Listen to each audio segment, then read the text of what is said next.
If you're looking to create an AdSense website that makes money and you're looking to how to promote it, you need to be focused on filling a demand for something, something that people want, something that people are interested in reading about.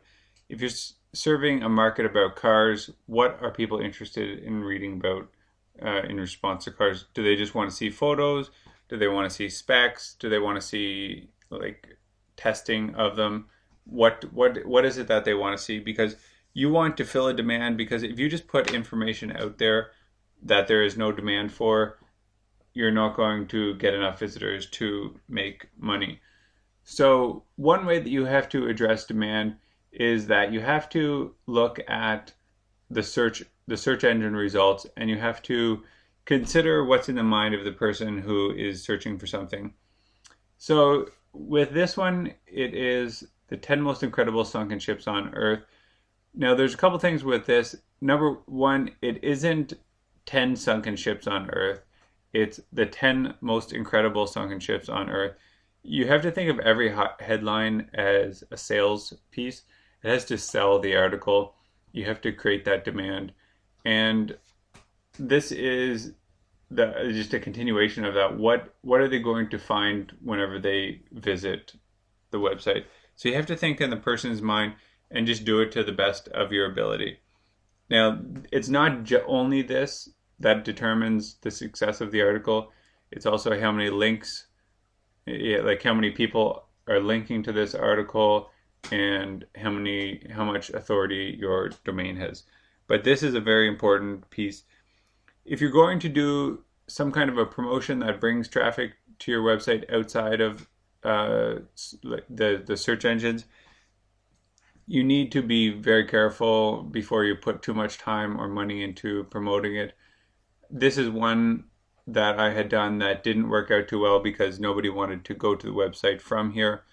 Now, if there's something that I could do that would provide more in-depth information, let's say as an alternative idea, so this is a home and garden website, it's not very specific.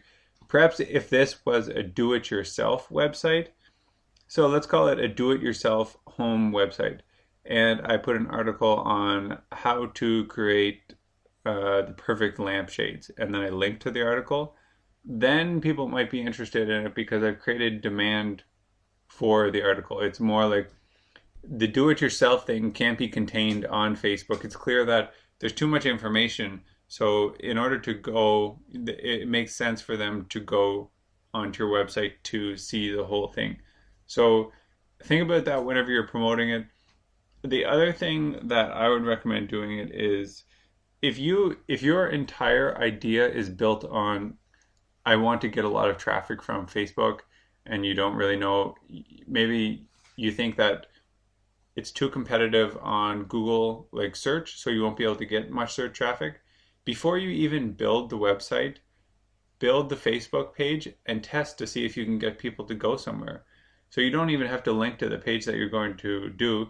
If you think that, for example, if you think that you can take my idea and create a do-it-yourself website, then create a Facebook page first, a do-it-yourself, and you'll probably have to spend some money to buy some likes to get the page started, and test to see if you can get people to go to any web page. Send them to homeandgarden.com or something like that. Create a do-it-yourself, or just look one up on the internet, and then link to it and see if people go to it. Now you can track that. You'll need to track to see how many people click on the link. If you look at your insights on Facebook, you can see that, or you can go to bit.ly, that's bit.ly, and you can track your links through there. But it's an easier way to do, especially if your whole idea is relying on the Facebook page. Then don't spend all the time building your WordPress. Just test it out with the Facebook page first. So that's a good idea, just basically in general. Find out whatever your assumption is that the thing is going to work, and test out that assumption first. Especially if you're looking at a website on Flippa and you see a cool idea and their website, let's say, they're making a lot of money because they're driving traffic from StumbleUpon.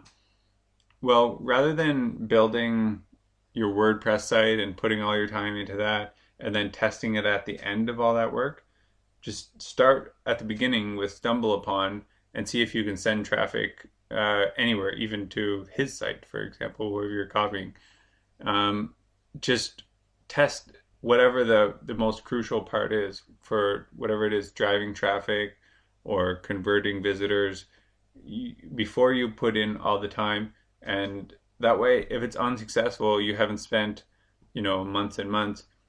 You've spent a short amount of time, a little bit of money, and then you can move on to the next thing and find the one that actually does work for you, because not every idea will work, and you need to find a way to discard the ideas that don't and get onto the one that does.